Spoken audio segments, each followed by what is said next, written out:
지적을 받았어. 원래 남자는 이렇게 구멍 좀 뚫어줘야 돼, 그지? 난 여기 터져가지고. 유니클로 이거 얘기하면 안 되는데. 유 땡땡땡땡에서 싸구려를 샀더니 1년 만에 입었더니 터졌더라고.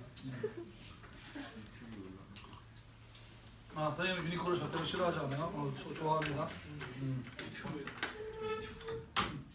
자, 같이 한번 봅시다. 이번 시간에 조선의 무역 그리고 일본의 무역에 대해서 이야기를 해보도록 할게요. 자, 우선은 조선과 명청의 무역부터 먼저 한번 이야기를 해보도록 합시다. 조선과 명나라, 청나라는 모두 무슨 관계를 맺었나요?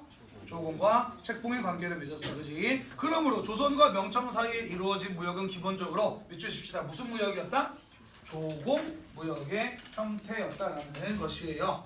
기본적으로는 조공 무역이었다. 자, 그런데 이 조공 무역과 더불어서 믿으십시다. 16세기 이후 사신을 따라간 역관이나 상인들에 의한 사무역이 발달을 하게 되어 이것을 가지고 사행무역이라고 이야기를 합니다. 사신을 따라간 무역이라고 해서 사행무역이라고 이야기를 해요. 자, 일단은 왜 역관이나 상인이 따라갈까? 역관이 뭐예요? 역관이 뭡니까? 통역하는 사람이 통역관이지, 그지? 당연히 사실은 중국어를 못하니까 중국어 통역관이 필요하죠, 그죠? 자, 그러면 상인들이 왜 사신을 따라갔을까? 원래 상인들은 사신 따라갈 수 있을까? 원래는 사신이랑 전혀, 조공사신이랑 전혀 관계가 없죠, 그죠? 자, 근데 이렇게 생각해 볼 필요가 있어. 사신이, 조공을 바치러 가는 사신이 혼자 아니면 역관이랑 딱 둘이 가겠니? 아니겠죠, 그죠? 조공을 운반할 짐꾼들도 데리고 갈 것이고, 그지? 그리고 뿐만 아니라 중간중간에 밥 해주고 뭐 텐트 쳐주고 숙소를 마련해 줄 수 있는 하인들도 데리고 갈 겁니다, 그죠? 자, 조공사절 외에 명나라에 들어갈 수 있는 조선 사람이 있을까 없을까? 있을까 없을까? 없어. 왜? 명나라는 무슨 정책하고 있기 때문에? 해금 정책하고 있기 때문에 바다로도 마찬가지고 육지로도 외국인이 명나라에 들어갈 수는 없었다고, 그지? 유일하게 허용이 된 게 조공을 바치러 오는 사람들이었던 것이에요, 그죠? 자, 그래서 이 명나라에 들어갈 수 있다라고 하는 것은 대단한 특권이었던 거야. 그러다 보니까 어떤 일이 벌어졌느냐? 이번에 뭐 정상품 무슨 대감이 명나라에 사신으로 가기로 했다라는 이런 또 소문이 나요. 그러면은 상인들이 그 대감 집으로 가서 선물도 주고 뇌물도 주고 하면서 이번에 명나라에 갈 때 짐꾼으로 하인으로 저를 데려가 주십시오라고 이야기를 해요. 왜? 명나라에 들어가서 물건 사온다는 것은 굉장히 희귀하고 드문 일이기 때문인 거예요. 이해되니?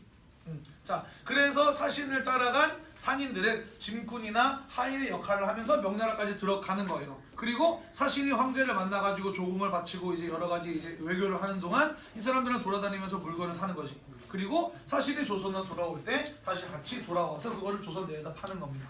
이런 걸 가지고 사행무역이라고 이야기를 해요. 합법적인 무역일까 불법적인 무역일까? 이거는 합법이에요. 명나라에서 감합을 지급해서 이루어졌던 합법적이고 공식적인 무역이에요. 그러니까 조공을 바치러 오면서 물건을 사고 파는 것 정도는 명나라가 허용을 해줬던 것이다라고 보시면 되는 거예요. 자, 명나라는 화폐를 무엇으로 사용하였나요? 은으로 사용했어, 그지? 자, 우리가 좀 이따가 배울 텐데요. 조선은 은 생산량이나 사용량이 거의 없는 나라였어. 그래서 명나라에서 물건 사기 위해서는 무엇 할 필요가 있었느냐? 유추십시다. 일본에서 은을 구할 필요가 있었다. 일본산 은으로 명청의 물건을 구입하였다라는 것이에요.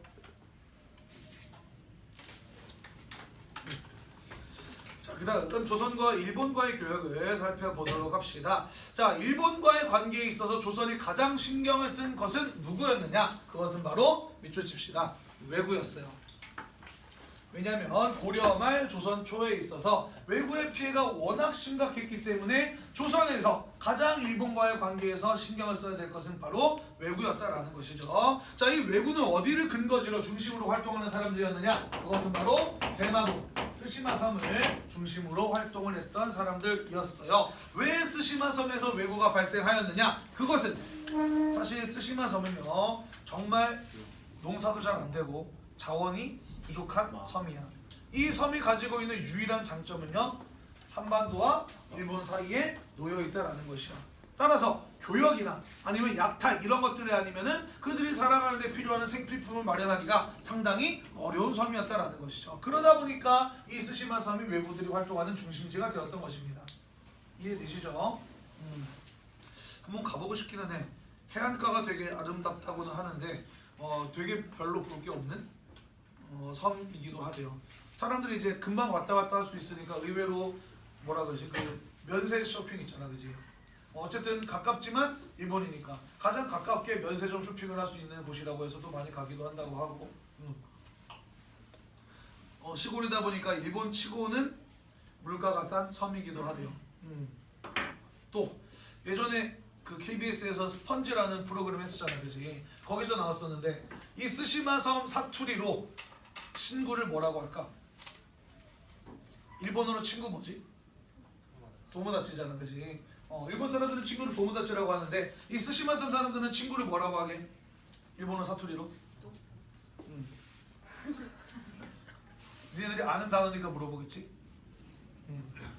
그 스펀지에서 스시마 섬에 오래 살았던 할아버지가 인터뷰를 했는데 우리는 어렸을 때 도모다치를 친구라고 불렀다라고 이야기를 해요. 이 사람들은 일본어밖에 못하는 사람들인데 스시마 섬 사람들은 친구라고 하는 게 스시마 섬 사투리인 줄 알고 진짜 친구를 친구라고 불렀던 거야. 근데 나중에 알고 보니까 그게 한국어였던 거지. 신기하지 않아? 보통 이때쯤 되면 오 막 이런 반응 나오는데 그래요. 고맙습니다. 네. 그만큼 한국과 가까운 섬이 스시마라는 것이에요. 자, 그래서 이 스시마 섬에서 발생하는 외부를 막으려면은 일단은 외부의 약탈 행위를 금지하기 위해서 걔네들을 때려잡아야 되는 것도 맞지만 때려잡는다고 해서 끝나는 게 아니야. 왜? 외구가 발생하는 근본적인 원인을 해결해 주지 않으면 또 다른 애들이 성장해서 외구가 될 거 아니에요, 그죠? 자, 그래서 무엇을 할 필요가 있었느냐? 강경책과 회유책을 같이 쓸 필요가 있었다라는 거예요. 자, 첫 번째 밑줄 칩시다. 강경책으로는 세종 때 스시마 섬을 정벌하였어요. 직접 공격을 했다라는 것이죠. 한국사 시간에 배우는데 기억나나요? 기해동정이라고 해서 조선의 이종무 장군이 세종 때 스시마 섬을 정벌하러 갔었습니다. 물론 이때 이제 일본 규슈에서 방해를 해서 대마도 정벌이 완전히 성공하지는 못했어요. 하지만 적어도 조선이 마음만 먹으면은 외부의 근거지를 박살낼 수 있다라는 그런 어떤 경고를 심어주기에는 충분한 사건이었던 것이죠. 자, 한편 이 스시마 섬의 식량이 부족하다라는 근본적인 원인을 해결해 주지 않으면 외구는 또 발생할 것이에요, 그죠? 자, 그래서 얘네들이 약탈이 아니라 온건한 방식으로 정당한 방식으로 식량을 확보할 수 있도록 해주기 위해서 무엇을 한 거예요? 부산포, 내이포, 연포 합쳐서 뭐라고 불러? 삼포를 개항을 해준 것이에요, 그죠? 삼포의 개항. 부산포는 오늘날 부산, 내이포는 오늘날 경남 진해, 연포는 오늘날 울산을 말해요. 자, 그래서 그들이 부족한 식량을 조선에 와서 사갈 수 있도록 하였다라는 것입니다. 다만 이 조선에서는 당시 일본인들에 대한 인식이 별로 안 좋았어. 당연히 외국 활동을 많이 했으니까 그랬겠지, 그지? 그래서 일본 사람들이 삼포에 들어와서 자유롭게 활동하도록 놔둘 수는 없었다라는 것이죠. 그래서 무엇을 만들어줬느냐? 밑줄 칩시다. 외관이라고 하는 것을 설치하였다라는 거예요. 자, 외관 우리 지난 수업 시간에 나왔었어요. 기억나나요? 일본인들에게 거주와 교육을 허용한 관사, 나라에서 지어준 집이었다라고 이야기를 했었죠. 자, 그래서 일본 사람들은 이 외관 안에서만 살고 무역을 할 수가 있었다라는 것입니다. 따라서 이 삼포를 개항해서 일본에게 허용해준 무역은 자유무역이었다 아니었다? 아니었어요. 그죠? 자, 조선은 일본과의 교역을 통해서 뭔가 경제적 이익을 얻기 위해서 삼포를 개항해 준 것이었을까? 아니에요. 그죠? 어디까지나 뭐 하기 위해서? 외부의 발생을 막기 위해서 베풀어주는 입장에서 삼포를 개항한 것이었기 때문에 일본 사람들은 삼포에 와서 자유롭게 교역을 할 수 있는 것이 아니라 어디까지나 조선이 허락한 만큼만 물건과 식량을 사갈 수 있는 통제무역이었다. 무역량이 제한된 형태의 무역이었다라고 볼 수가 있는 것이에요. 자, 그러다 보니까 이런 통제되고 제한된 상황의 일본 상인들은 점차 불만을 느끼게 되었겠죠. 그죠? 그리고 그것이 누적되고 누적되면서 결국 빵 하고 큰 사건으로 터지게 되었으니 외쳐칩시다. 그게 바로 삼포의 난 또는 삼포외란이라고 불리는 사건이었어요.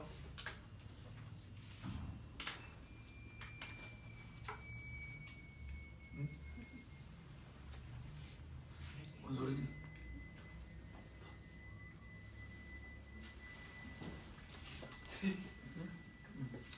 방송 전업 때문에 나는 소리가 없지? 자, 삼포에 난 선생님 밑에 네모 박스 안에 부연 설명을 넣어놨어요. 그죠? 자, 삼포를 통해서 조선과 일본 사이에 교역이 이루어지다 보니까 점차 삼포에 와서 교역을 하고 거주하는 일본인의 숫자가 늘어났어요. 처음에는 한 60명 정도였는데 시간이 지나면서 한 2,000명 정도로 늘어나게 됩니다. 엄청난 숫자의 증가죠. 그죠? 자, 그러다 보니까 사람들이 외관 안에서 사는 데는 이제 공간이 너무 좁아졌어. 그래서 원래는 외관 안에만 일본 사람들이 살아야 되는데 외관 밖에다가도 집을 짓고 살기 시작을 해요. 또 돌아다니다 보니까 안 쓰는 빈 땅, 남는 땅이 있네. 일본 사람들이 거기 가서 농사를 짓기 시작을 합니다. 원래는 식량 같은 것만 사가야 되는데 식량 외에 조선 정부가 허락한 것 외에 다른 품목들을 사가지고 가기도 해요. 자, 이것은 사실 조선 정부 입장에서는 점차 이 부담이 커지는 거라고 볼 수가 있어. 그지? 하지만 어디까지나 왜구를 막기 위한 방법이었기 때문에 이런 것들을 통해서 왜구를 막을 수 있다면은 뭐 그냥 눈 감아줘도 되겠지라고 생각을 했었어요. 그런데 이게 숫자가 걷잡을 수 없이 많이 불어나다 보니까 조선 정부에서 더 이상 가만 놔둘 수가 없었던 것이지. 그래서 강력하게 통제를 가하기 시작을 했습니다. 원래 삼포를 통해서 이루어지는 무역에는 세금이 면제됐었는데 거기다가 철저하게 세금을 걷기도 하고요. 또 외관 밖에다가 집 짓고 살고 있는 일본 사람은 전부 다 다시 일본으로 추방하기도 했어요. 이것을 일본 상인들하고 합의해서 한 통제였을까?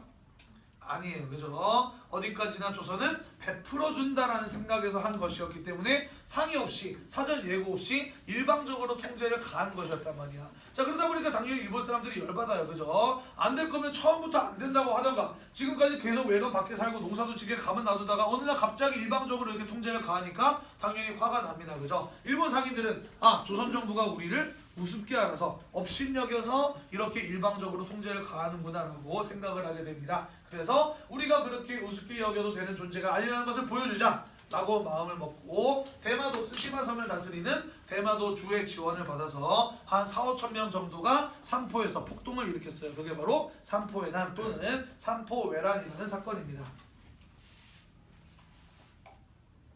자, 삼포의 난 이후에 교역이 잠시 중단되었다가 대마도의 요청에 의해서 다시 삼포를 통한 교역이 이루어지기는 하는데요. 과연 조선 정부는 어떤 생각을 했을까? 우리가 일방적으로 통제를 하니까 얘네들이 불만을 품고 폭동을 일으키네. 앞으로는 좀 더 잘해줘야지 라는 생각이었을까? 아니면 우리가 기껏 베풀어줬는데 고마운 줄도 모르고 폭동을 일으키네. 앞으로 더 줘야지 라고 생각했을까? 1번과 2번.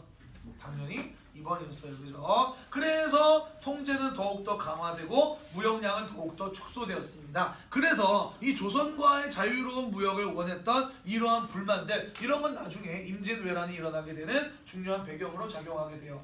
임진왜란 터졌을 때 대부분의 일본 사람들은 조선에 대해서 전혀 몰라. 그렇다면은 그 일본군을 앞장서서 안내하고 이끌었던 사람들은 어디 사람들이었을까? 어디 사람들이었을까? 조선에 대해서 제일 잘 아는 사람들. 그것은 바로 대마도 사람들이었다는 거예요. 대마도 사람들은 무역에 대한 불만이 많았고 또 조선에 대해서 잘 알고 있었기 때문에 임진전쟁 때 가장 앞장섰던 사람들이기도 해요. 자, 그러다가 임진전쟁이 터져서 국교가 완전히 단절이 되었다가 에도막부 요청에 의해서 국교가 회복이 되죠. 그죠? 자, 거기 앞에다가 이렇게 마일다운 표시하고 써놓읍시다. 1609년 무엇을 통해서 조선과 일본 사이의 국교가 재개될 수 있었지? 두 나라 사이에 어떠한 이 약조가 체결이 되면서 국교가 회복이 되고 교역도 다시 재개가 되었습니다. 그러면서 일본은 구리, 유황, 향료 같은 것들을 수출하고요. 조선은 식량과 옷과 서적 같은 것들을 수출했었죠. 이런 식으로 무역이 이루어졌었다라는 것입니다.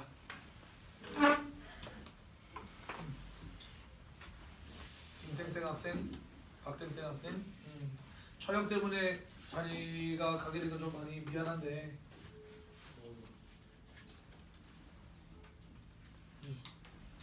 장난치지 마시고. 아 이거 참 불리면 나서 큰일이네. 자, 그 다음 일본의 무역으로 가보도록 합시다. 일본의 무역. 자, 일본의 무역으로 가보도록 합시다. 오늘 점심 메뉴가 하이라이스? 저기 써있구나. 그래. 입안은 보면 이게 참 좋아. 굳이 어디를 보지 않아도 항상 이렇게 메뉴가 잡혀있는 거. 이벤트 피자는 뭘까?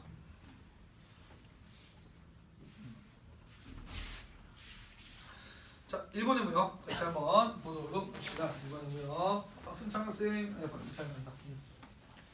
아니야, 잘못 불렀어.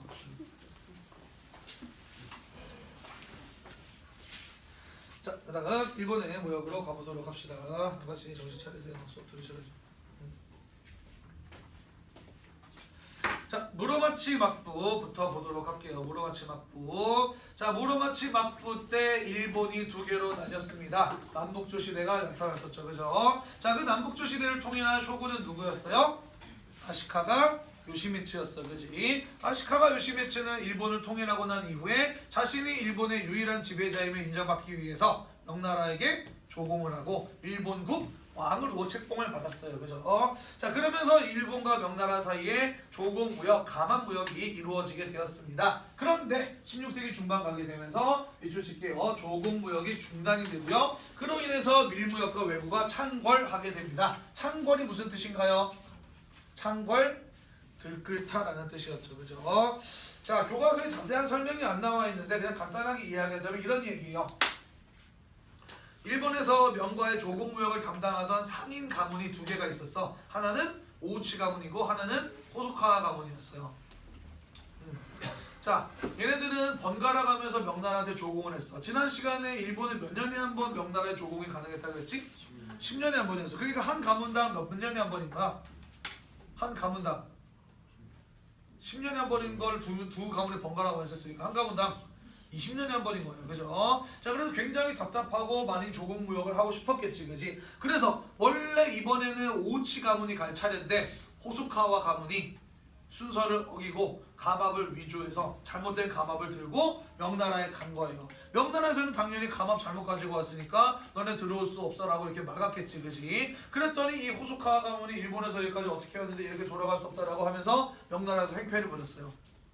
그래서 명나라는 괘씸하게 여기서 너네 앞으로 조공 바치지 마라고 해서 조공을 다 끊어버렸단 말이야. 자, 그러니까 오우치 가문은 되게 열받지, 그지? 원래 자기들이 갈 차례고 자기들이 제대로 된 가만 가지고 있는데 순서를 어기고 잘못 간 호소카 가문 때문에 자기들이 무역의 이익을 얻지 못했잖아, 그지? 그래서 명나라에 가서 원래 우리가 갈 차례인데 쟤네가 그렇게 했어요 라고 이렇게 사정 설명을 해가지고 다시 가만 무역을 할 수 있게 됐어. 그런데 16세기 중반 한참 생고쿠 시대의 혼란이 이어지던 때였어요, 그죠? 전쟁 통에 오우치 가문이 몰락을 하고 그들이 가지고 있었던 감압을 잃어버립니다.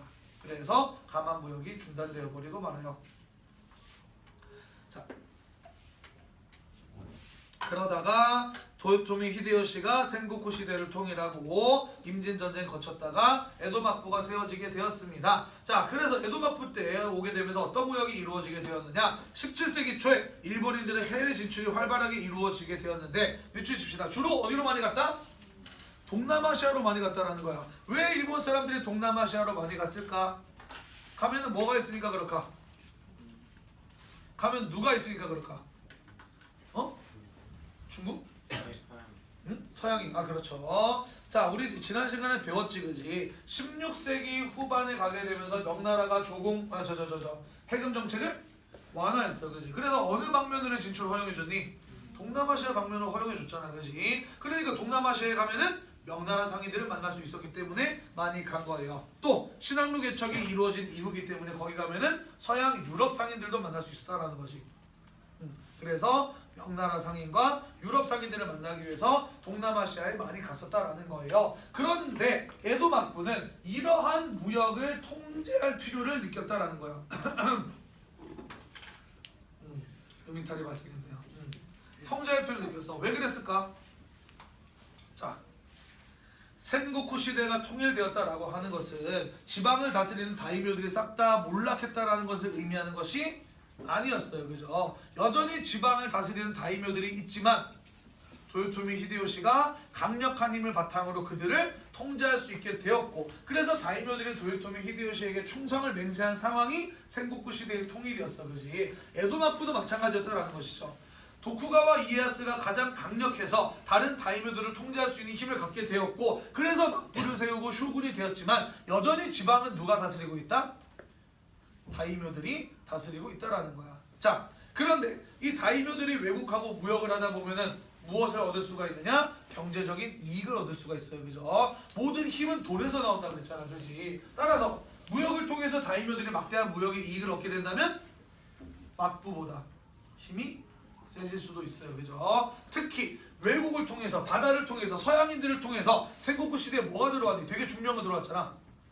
총이 들어왔잖아. 그지? 외국과의 교역을 통해서 조총만큼이나 강력한 무기가 또 들어오지 말라는 법이 없어요. 그죠? 막부보다 다른 다이묘가 그런 무기를 갖게 된다면 막부는 다이묘를 통제하기가 어려워지겠지. 그지? 그래서 에도 막부는 내가 믿을 수 있는 사람들, 믿을 수 있는 상인이나 다이묘들에게만 무역을 허가해 줄 생각이 있었다라는 것이죠. 자, 그래서 무엇을 발급하게 되느냐? 빈칸에 들어갈 말이에요.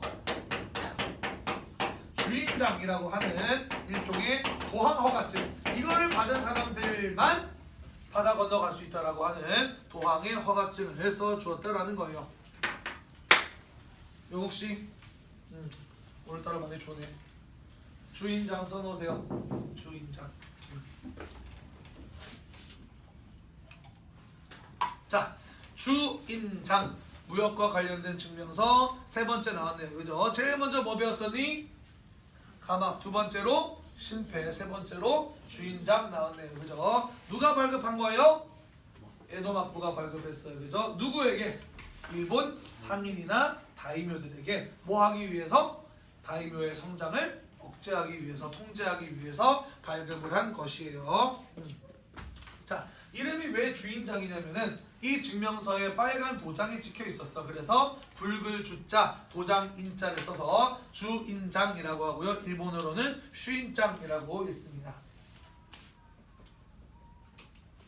자, 그래서 1604년에서부터 1635년까지 한 30년 동안 에도막부에서는 이 주인장을 통해서 무역을 통제하는 무역 정책을 실시하였다라는 것이죠. 그런데 의외로 짧게 끝났네. 그지? 한 30년 만에 주인장 무역은 금지가 되어, 왜 그러느냐? 밑줄 칩시다. 에도막부가 해금 정책을 실시하였기 때문이에요.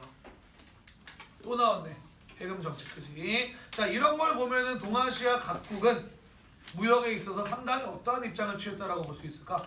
그렇죠. 폐쇄적이고 보수적이고 통제하는 그러한 모습을 가했다라고 볼 수가 있는 것이지. 그지? 자, 이게 어떻게 보면 그때 당시에는 필요한 것이었을지 모르지만 장기적으로 봤을 때는 굉장히 큰 손해였어. 왜냐?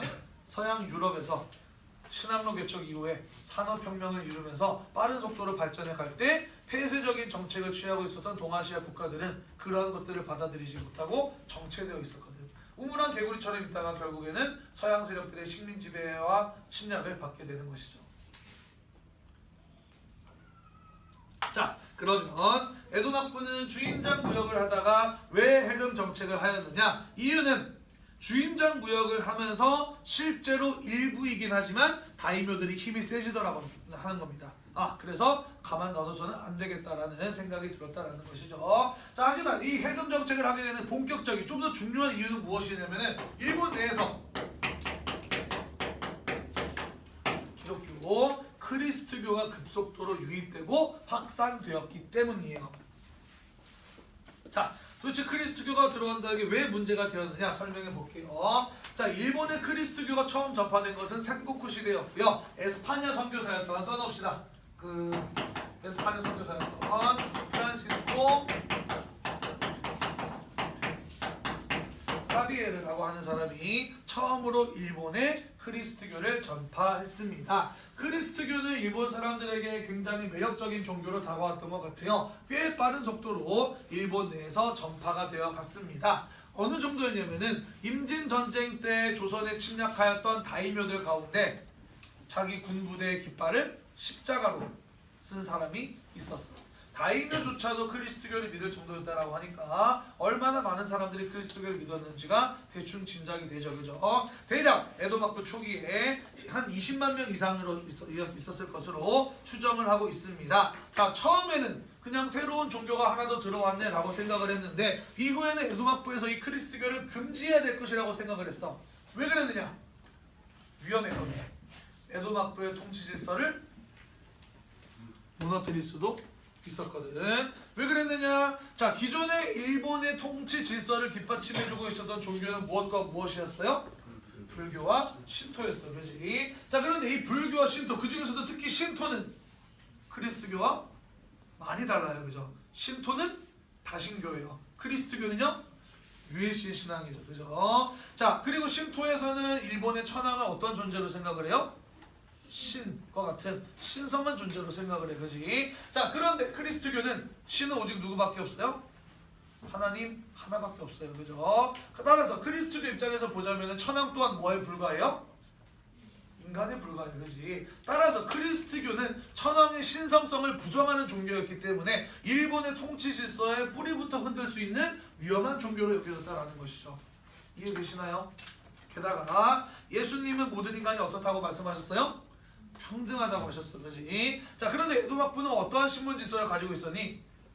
굉장히 엄격한 무사 중심의 신분 질서를 가지고 있었어. 그지? 배운 기억 날 거예요. 농민들에게 무기를 몰수하고 신분 간의 이동을 금지시켰어. 그것만으로도 모자라서 무사들을 성 안의 마을 조카마치에 살게 하고 농민들은 성 밖에 농촌에 살게 하는 병농 분리 정책을 시행했어. 기억나니?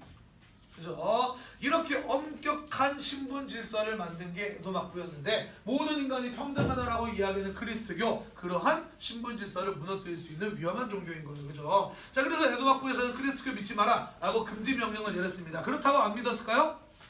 여전히 믿었겠죠. 그죠? 그리스도교는 원래 박해 속에서 꽃피운 종교잖아. 그지? 로마 제국의 박해를 받다가 세계적인 종교로 발전했잖아요. 그죠? 그 밑에다가 요거 하나 써놓읍시다. 금지 명령에다가 후미에라고 하는 걸 시행했어. 후미에는 무엇이냐? 나무나 구리, 청동으로 만든 판이고요. 거기에는 뭐가 조각이 되냐면은 예수님이 새겨져 있어요. 그리고 일본 사람들한테 뭐 해보라고 한 거냐? 밟아봐라고 한 거예요.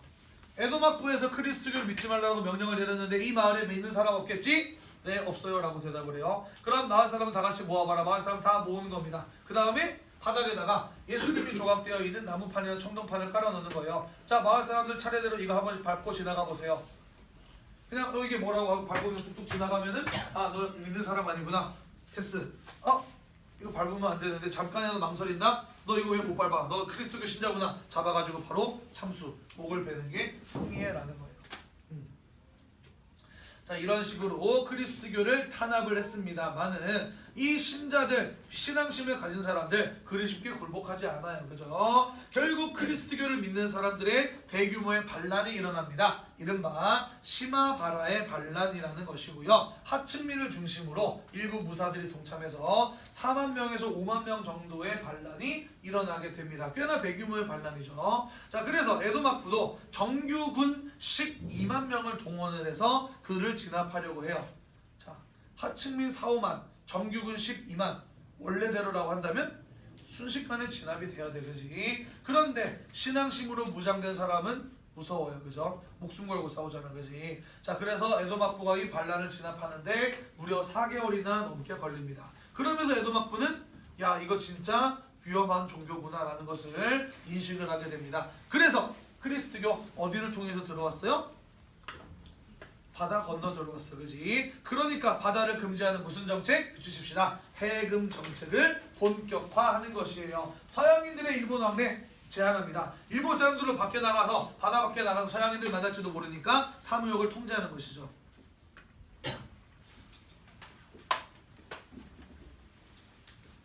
이해되시죠? 자, 그런데 이때 에도막부에 어느 나라 사람들이 접근을 해오느냐?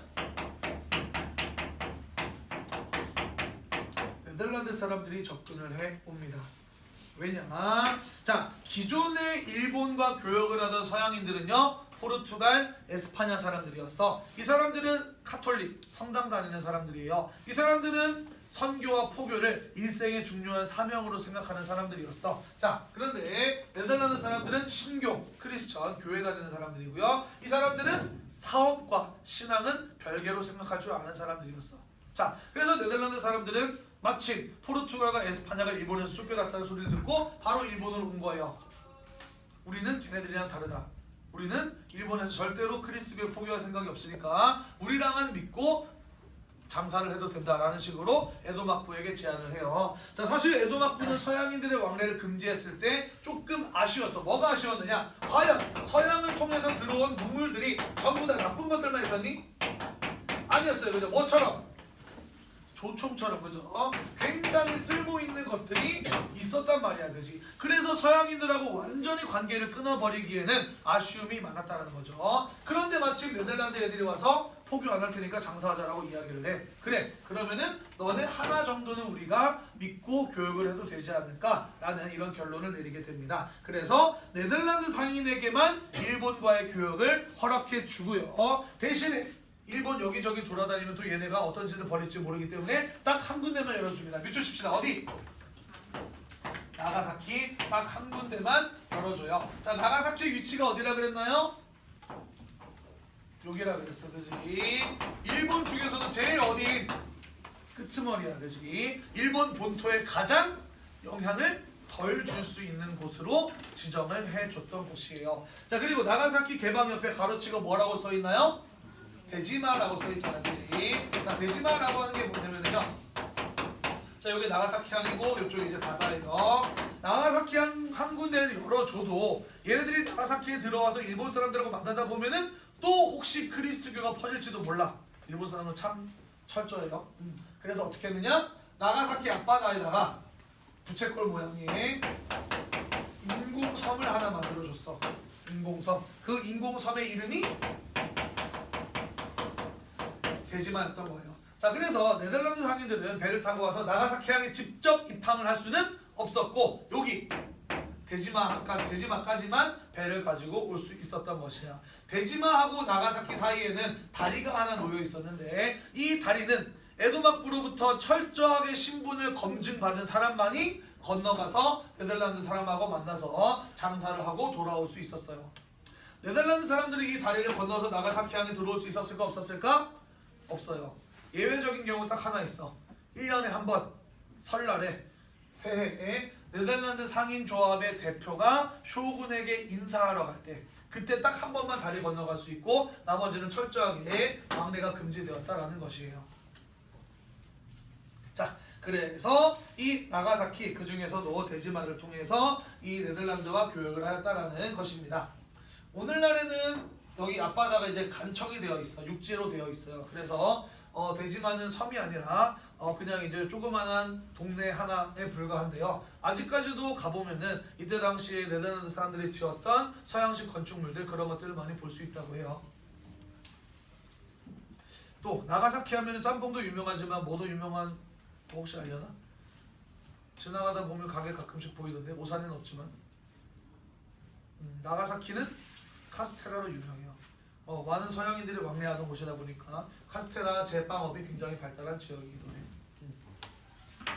좀 큰데 가면은 나가사키 카스테라라는 간판이 붙어있는 거 볼 수 있을 거예요. 자, 서양 문물을 수용합니다. 그래서 뭐가 발전하느냐? 그 다음 빈칸에 들어갈 말 난학이에요. 난학이라고 하는 것이 발전하게 됩니다. 난학이란 무엇이냐? 일본 사람들은 네덜란드 사람들을 뭐라고 불렀냐면은 한자로 화란국이라고 썼어. 네덜란드를 일본 사람들은 한자로 화란국이라고 썼고요. 난학이란 무엇이냐? 화란국 사람들이 학문 줄여서 난학이에요. 화란국 사람들의 학문이라 그래서 줄여서 난학이라고 불렀습니다. 그래서 네덜란드를 통해서 들어오는 서양의 지식과 기술들 그런 것들을 통틀어서 일본에서는 뭐라고 불렀다?